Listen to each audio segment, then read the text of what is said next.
All right, we're back and here for the final round before we split for the top of the standings here. I believe Andrew on the left on Sneak and Show is undefeated here, and I think at this point this was Dongi at 4-1. Yeah, Andrew at 5-0 and Dongi at 4-1. I unfortunately do not have coverage from the sixth round, so I apologize. Also, the fact that I wanted to use people with the best records at the top table, and I got a little lazy because I was playing myself. This round I was playing um, for let's see, I was playing for 4-1 also, um, and I just sort of let it go, and we ended up covering Domi like 3 matches in a row. So I'm sorry about that. Fortunately, it is a cool deck though.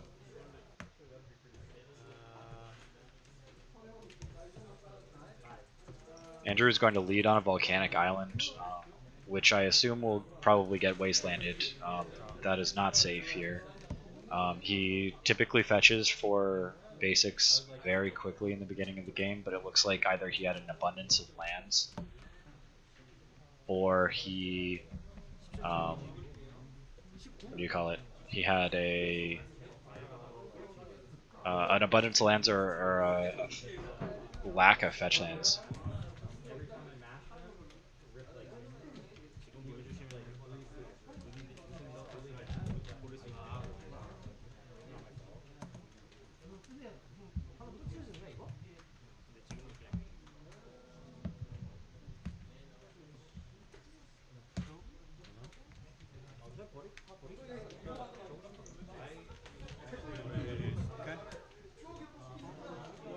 And Dongi uses his second turn to do nothing but waste that Volk and pass. So we'll see if Andrew has Island or not. It's going to reveal a hand of Jace, Life from the Loam, Toxic Deluge, I believe, and a Misty and a Thespian Stage. He's going to have to write this down carefully because I don't think he had seen it before.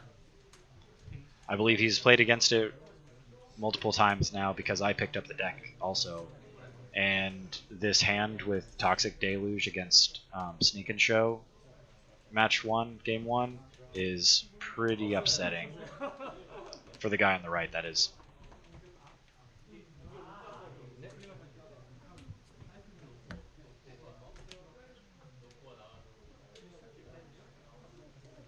He knows that there's no Stifle currently in hand, so he should actually go grab Island right away. However, if he didn't, I would tell you right now that it's because no one suspects his deck of running through Stifle.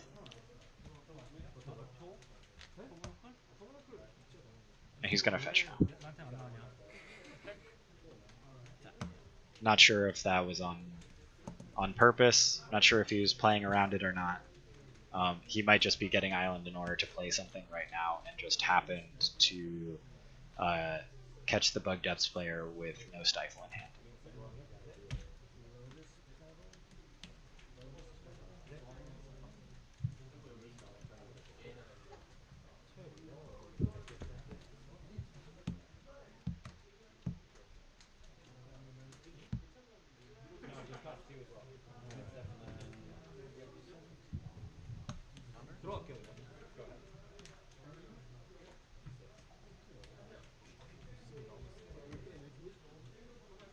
I see Spell Pierce. His hand is Petal, Emrakul, something something. Not quite sure yet. I think that appears to be a sneak attack. And maybe an Ancient Tomb.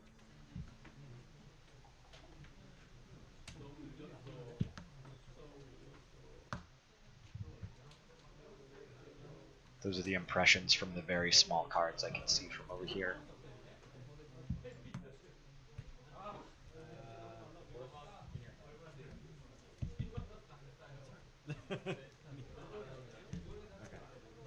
I think he'll rip that Spell Pierce and keep it.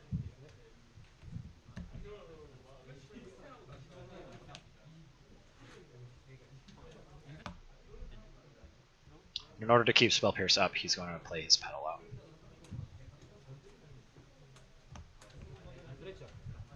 There goes that Misty that we saw last turn.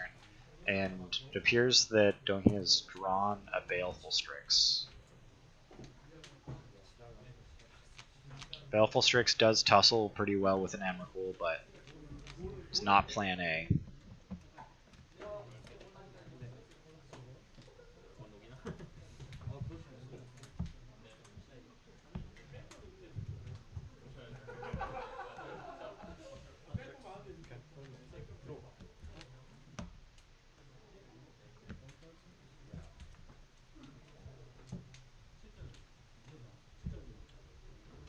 I think the draw for the turn was Flooded Strand.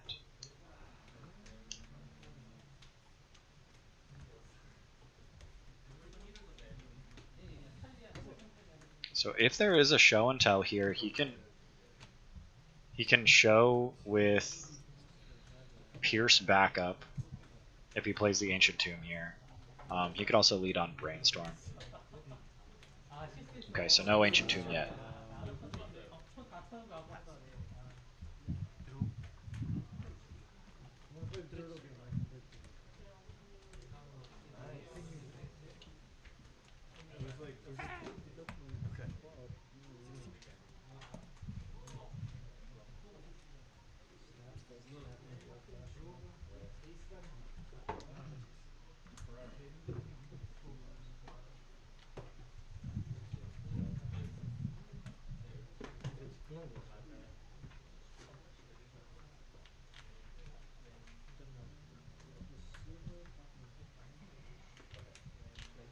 Couple things to note about this matchup is that Donghi is running Caracas in the main.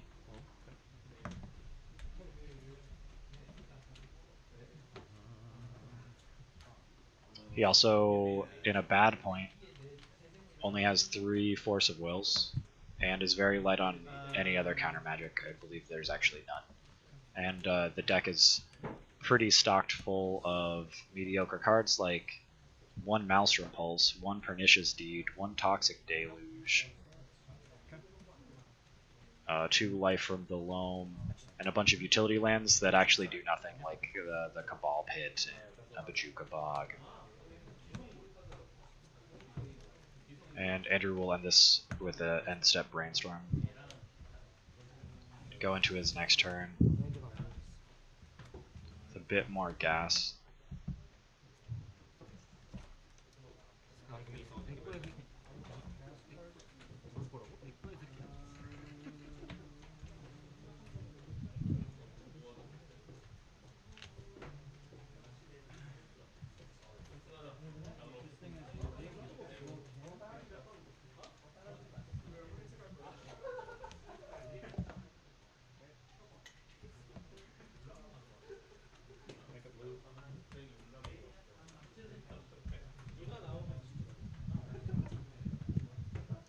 He is still not safe from a Stifle here if he attempts to shuffle these away. It's not a backbreaking Stifle, but it will...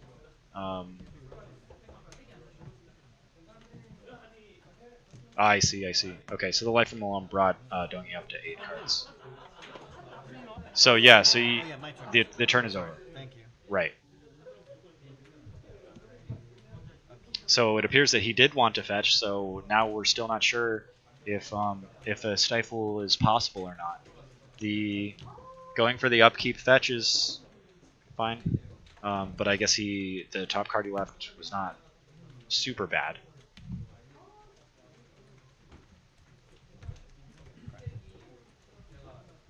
Okay, so we are getting stifled here, and the Flooded Strand is in the graveyard, and your life total is 15.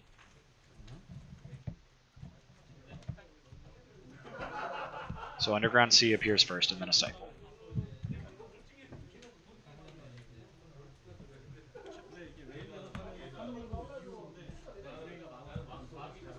And even though he has the Spell Pierce, I can't see him fighting too hard over this. He still has an Ancient Tomb in hand.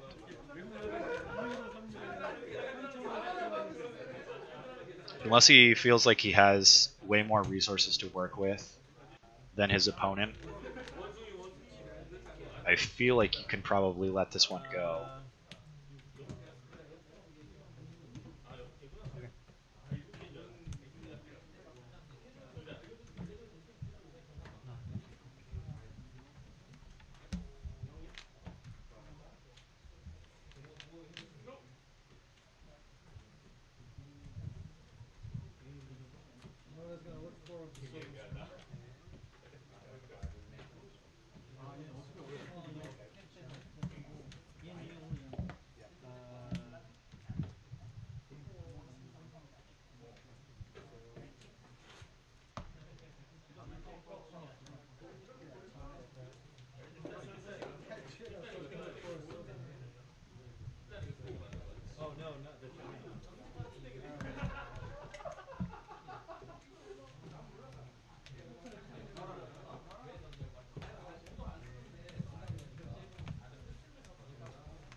So no shuffles thus far. He's content to just kind of manipulate the top. And we'll see if this time around... Okay, so he doesn't have to show the Ancient Tomb yet. And now with the quantity of mana that he has access to, next turn Donghee could actually be facing down a sneak attack.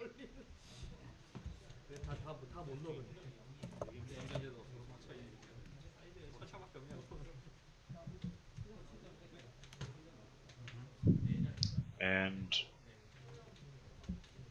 whoa, that's aggressive, and I like it. That's quite strong. He knows that Abrupt Decay will have no other targets. He is, however, taking down Intuition doing this. I caught a flash of an Intuition in his hand just now, which typically could be a really good spell in this spot to try to resolve if the combo player doesn't try to do anything to you. So now it's Misty, Intuition, Jace, and then that stuck Toxic Deluge, and one last glaring card that might be the same glared over card from earlier. So I can't be sure of that one.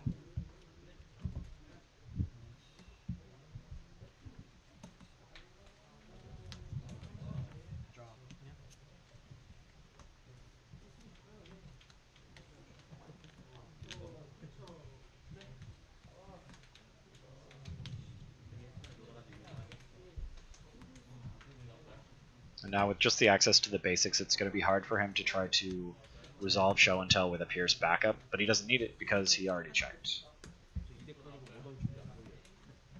Everybody knows that Show and Tell is going to resolve, so there's no need to posture. And it's Sneak Attack versus Misty. Here should be an Emrakul. Here's an Annihilator trigger.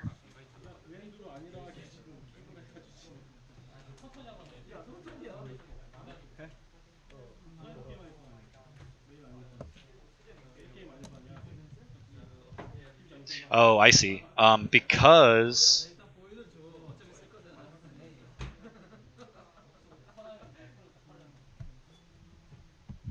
how does this work? Because Donghee was given an extra land drop, he can now cast a 3-mana spell. But how does he go get Karakas from here? He's going to Intuition, which Andrew can't do anything about because he took down all of his mana. But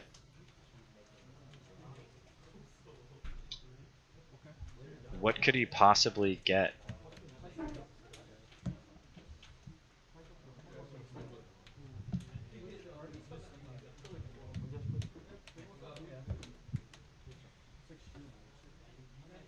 He's out of mana.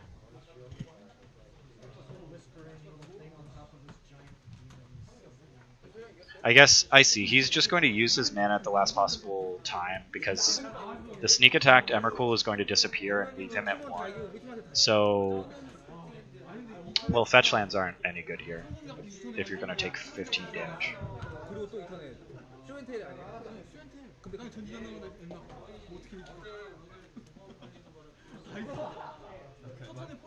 So he's going to go ahead and just ask for a basic to put into his hand. He's not going to reveal a Caracas. So now he's at 1 with fetch land in hand. I gotta be honest, guys, I'm not entirely sure what that was about. Just better value for your graveyard. In case he can actually... play...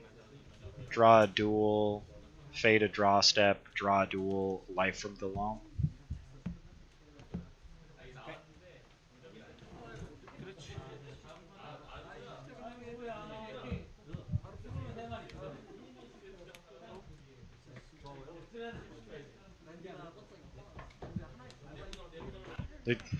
Okay, right, sure. So that was a good use of our time there.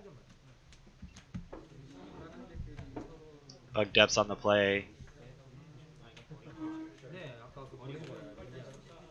Now it's going to prove really hard for him to waste his opponent out of the game. Life from the Loam seems really slow and bad unless you're already winning. And some other things that the deck was trying to do, like control little creatures and destroy things, are just not part of this matchup at all. So out of the board, I think that we get a... Does he have a Flusterstorm? Let me see. I think that his...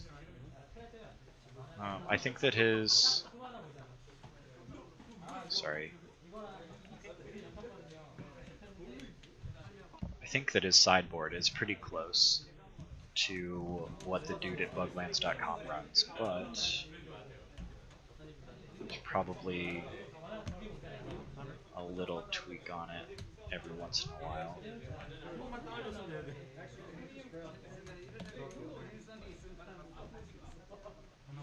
The counter magic is sweet is really, really low. I don't think that he has a lot to bring in here.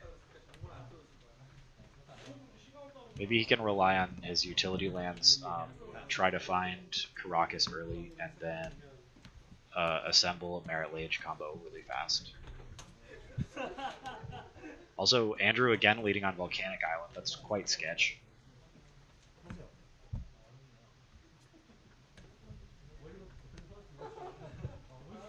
Stuff like Stifle for the sneak attack activation can also save your neck for a turn, but it's not great.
I can't say that this matchup seems very good from the bug depth side.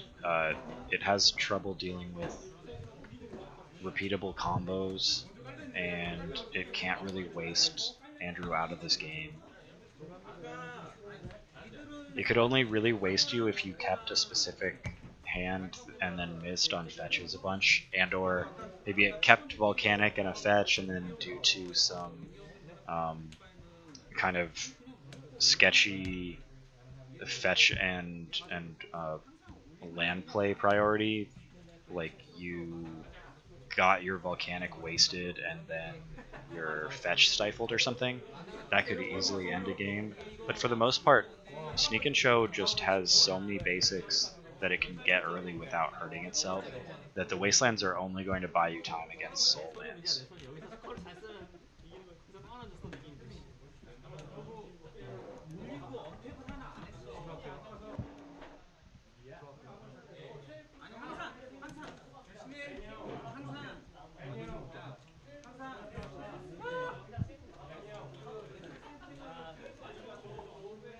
now Deathrite Shaman will get to work, start his slow descent down to 0.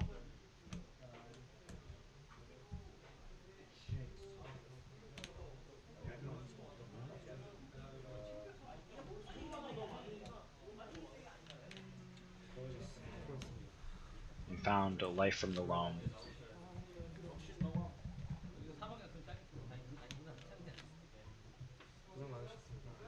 I think he's sitting on crop rotation life from the loam, and that's very strong. I think he'll take the opportunity to go grab Tropical Island, and then his life from the loam will grab 2 lands, start setting himself up.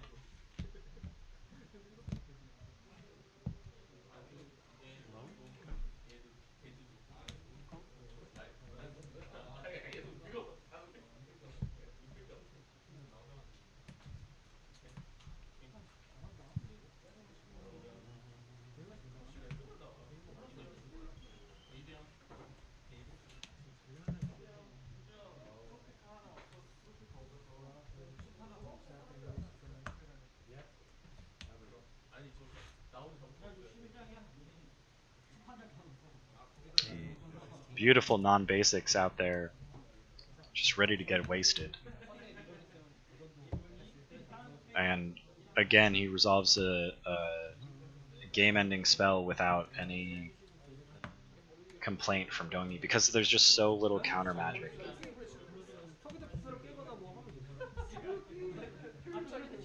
He's like, wait, hold on. I mean, there's a sneak attack activation, right? Or wait, was there a sneak attack activation and then Emrakul appeared, but then he said no prior to combat?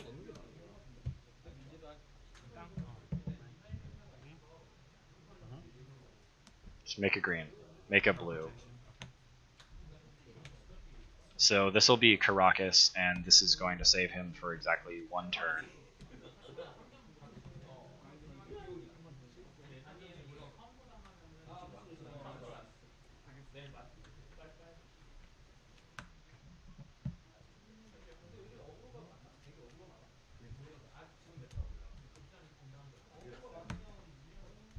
I can't see a way of him permanently dealing with the sneak attack. Oftentimes the deck has 3 Thoughtseizes inside, so those definitely came in, if you ask me. And maybe Donghee can remove this Emrakul from hand or something. Oh, you're crazy. Because the guy has 2 red sources. Now what are you going to do? I'm getting... Just underground. And Cabal Pit.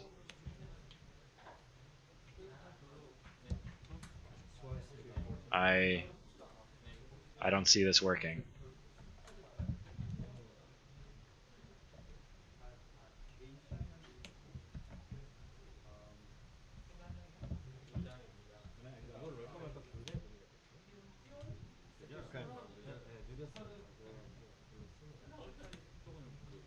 Combat.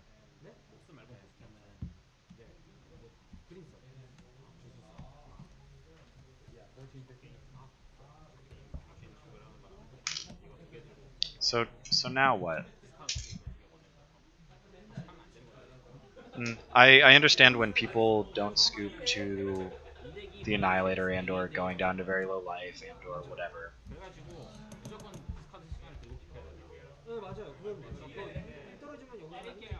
I don't know what happened with the life total there.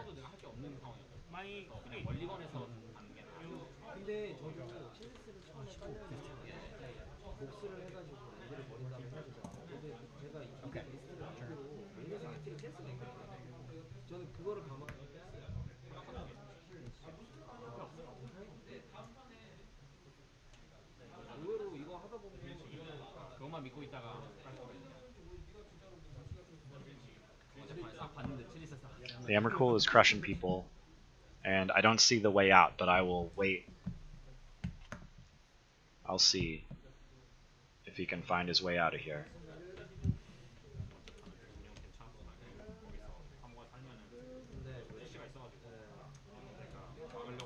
Nope. Top. He's. Did Andrew just said off the top? Woo!